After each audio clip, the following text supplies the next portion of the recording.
அதாவது என்னுடைய குடும்பமோ, என்னுடைய அப்பாவோ, என்னுடைய அண்ணனோ, என்னுடைய கணவனோ, என்னுடைய யாரும் என்னைய வந்து ஏன் இஷ்டம் அப்படிங்கிற மாதிரி அவங்க பேசுறாங்க இல்லையா? அதுல இருந்து ஒரு ஒரு ஒரு தன்னிச்சை தன்மை தானே அது. அதனுடைய எக்ஸ்ட்ரீம்ல போய் பேசுறாங்க அவங்க இல்லைங்களா?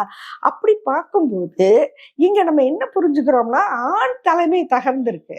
ஆனா இப்ப பெண்ணியவாதிகளோ பெண் உரிமை பேசுறவங்களோ நாங்க முன்வைக்கிற மாதிரி பெண் தலைமைக்கான தகுதிகளோடு வளர்ந்திருக்கிறாங்களாங்கிற இடத்துல கேள்வி வருது. அந்த இடத்துக்கு வந்துட்டாங்க.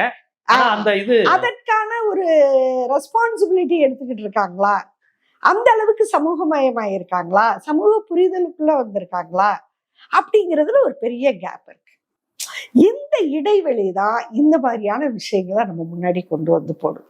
அதாவது இப்ப இவங்க வந்து என்ன நினைக்கிறாங்க, இதை தங்களுடைய சுதந்திரம்ங்கிற மாதிரி ஒரு சில பெண்கள் அதுக்கும் இருக்கலாம். பாருங்க, பெண்கள் சுதந்திரமா பேசணும்னா இவங்களுக்கெல்லாம் கூட பிடிக்கல அப்படின்னு கூட சொல்லலாம். ஏன்னா நான் எல்லாத்தையும் எதிர்பார்த்துதான் இன்னைக்கு இருக்க வேண்டி இருக்கு. முன்னாடி மாதிரியெல்லாம் இல்லை. யாரை பற்றி வேணாலும், அதாவது வாழ்க்கை பூரா ஒரு விஷயத்துக்காக பாடுபட்டு இருக்கிறவங்கள பார்த்து ஒரே நாள்ல நீங்க ஒரு வீடியோ போட்டு இவங்கதான் இந்த கொள்கைக்கு எதிரானவங்கன்னு சொல்லிட்டு போயிடலாம். அப்படியெல்லாம் இன்னைக்கு சாத்தியம்னு ஆயிடுச்சு. யார் என்ன வேணாலும் பேசலாம். அதுக்கெல்லாம் எந்த தரவும் வேண்டாம், ஆதாரமும் வேண்டாம்.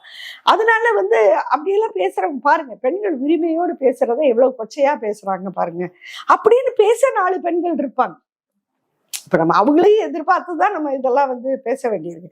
ஆனா இந்த இடத்துல நான் என்ன சொல்றேன், இதுல ஒரு பெரிய தவறு நம்ம மேல இருக்கு. என்னன்னு கேட்டா, இவங்களை படிக்க வச்சோம் இல்லையா? படிக்க வச்சோம்னா உடனே நீங்க படிக்க வச்சேன்னா நீங்க போட்ட பிச்சையிலதான் பெண்கள் படிக்கிறாங்களா? இதுதான் பெரியார் இல்ல பேசிட்டு இருக்காங்க. சமூகம் தானா மாறிச்சு, இவங்க தானா மாறிச்சு. எந்த புரட்சி நடக்கல, எந்த தலைவனும் வரல, எந்த இயக்கம் பண்ணல, அவங்களாதான் வந்தாங்க. ஆமா ஆமா, அவங்களா படிச்சுட்டாங்க. நான் அப்படியே சொல்லுவோம் படிச்சுட்டாங்க இல்லையா? ஆனா இவங்க கல்வின்னு ஒண்ணு கொடுத்தோம்ல, அதுல 100 வருஷத்துக்கு முன்னாடி பெண் எப்படி இருந்தா,